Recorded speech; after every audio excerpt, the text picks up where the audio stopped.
So, hi guys, karon ang atong topic kay about sa match case o switch case. So, unsa day na siya o kano sana nato gamiton. So, mura ra gihapon na siya og if else statement nga conditional gihapon kay naaman siya i-check before niya i-execute ang code. So, ang match case or switch case kay mag-match siya og value sa mga kadaghanang value nga nakabutang sa cases. Unya, once mo match siya ato nga case kay i-execute niya or buhaton niya ang mga code or ang instructions nga under ato nga case. So, para mas masabtan nato, magbuhat ta og example. So, let's say nga ang user mag-input og number, tapos ang katong number is nag-represent og mga adlaw sa week. So kung say piliun na number sa user is mao'y ma-print na adlaw, like for example like 1 kay Monday na siya.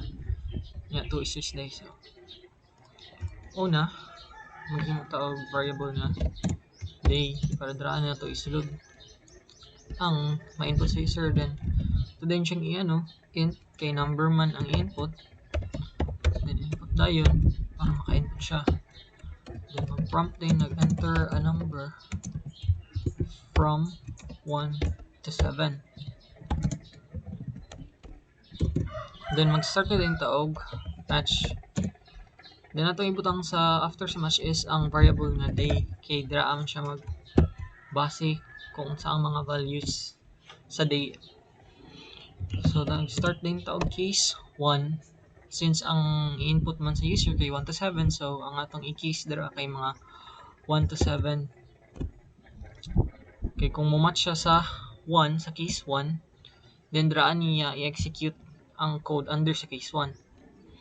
So 1 is mag-print ta og Monday. Then sa case 2, mag-print siya og Tuesday. Case 3, Wednesday. Then case 4, nag-print siya og Thursday. Then sa case 5, nag-print siya og Friday. Case 6,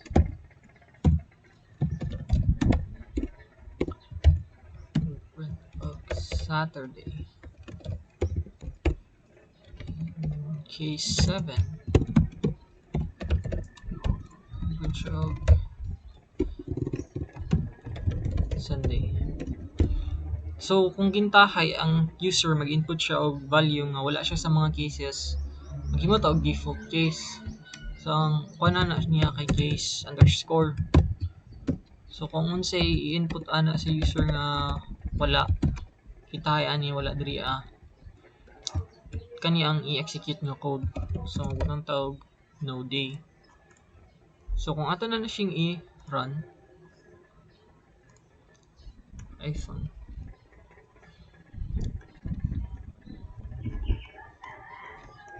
so after ana mag-prompt na din siya enter a number from 1 to 7. So kung magbutang og 1, then enter, print siya og Monday. Na kung mag-try taglain like let's say 4, then Thursday kay naaman siya diri ang block, din i-print niya ang Thursday. So what if ang user is mag-input siya og number nga wala diri from 1 to 7, so let's say 10. Ato nang i-enter, i-print niya to ang default nga case which is kani. So ang iyang i-print is no day. So mo ni ang match case sa Python. Now let's try sa Java. So diri sa Java, una mag-import sa tawag scanner Java util scanner kay para maka-input ang user. Then diri mag-create ko scanner object para magamit na ako ang scanner. So gipangalan ako siya og SCN scanner system.in. Then ato dayong i-prompt ang user nga mag-enter siya og number from 1 to 7 to 7. Nindot na din to mag-start og initialize a variable.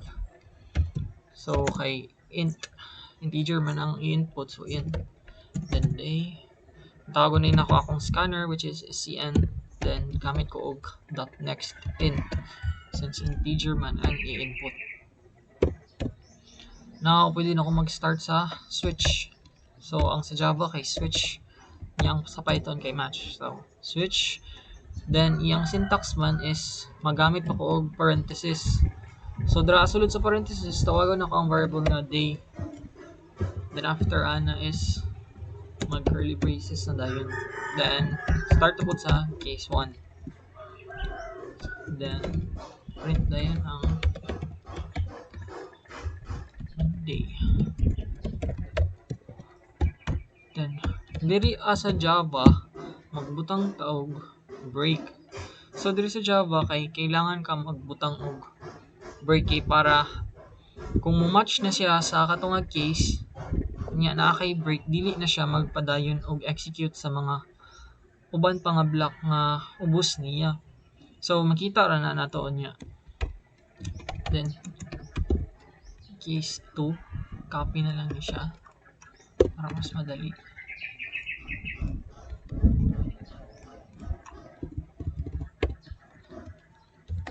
Tuesday.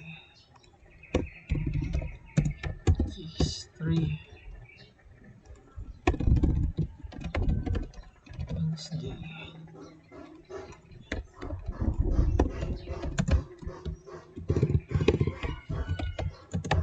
Case 4.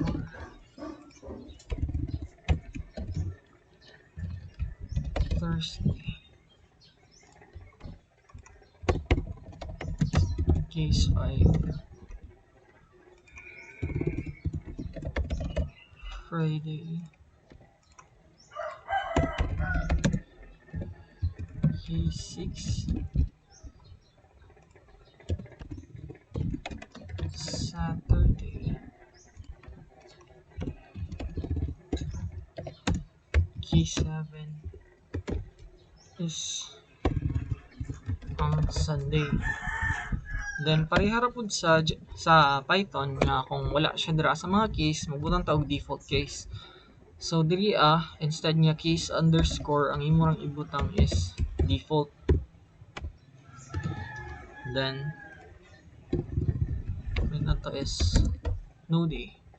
So ang kani sa default di na ta kailangan magbutang og break since wala na may case block under niya, wala naman block diri sa ubos pa niya, so di na kailangan magbutang og break. So kung ato ana ni siyang i-run, nag-prompt na siya diri, enter a number from 1 to 7. So say 3. Then nag-print siya og Wednesday. So same ra gyapon siya. Nya kung wala pud nimo, kung wala siya number dira then ato siya sa default case nga no day. So nganong kailangan nato magbutang og break? So lantaw nato kung unsay mahitabo kung wala siya break. Change all occurrences, then ato lang tangon. So karon kung ato na siyang i-run, mag input ko og number sa 5. Okay, 5. Kung ato na nang ikuan, mapansin nimo nga daghan siya gi-print. So nag-print siya Friday, Saturday, Sunday og no day. So kay ang case 5, Friday man siya, so nag-start siya sa Friday. Nya since wala may break, napadayon na pud niya og execute ang kani diri nga mga block. So mao nang importante jud nga naatay break kay para dili siya moingani ang result. So mao na ni ang switch case og match case Python og Java. So kanus a data magamit og match case og switch case instead nga if else nga statement. So ang match case man good og ang switch case is mas limpi siya lantawon. Mas hinlo siya nya kung naa kay mga daghan bitang values nya dapat mas maplastar siya kaysa if else. So magamit ka og match case kay para masinlo siya lang tawon like kani, unlike sa if else nga statement ginatawag pa niya balik ang variable, i-check if naa ba siya diri or equal ba sila ani nga 1 2 3 4 5 6 7. So unlike sa match case ug switch case, ingani lang siya, masinlo pa siya lang tawon. So mao ra to.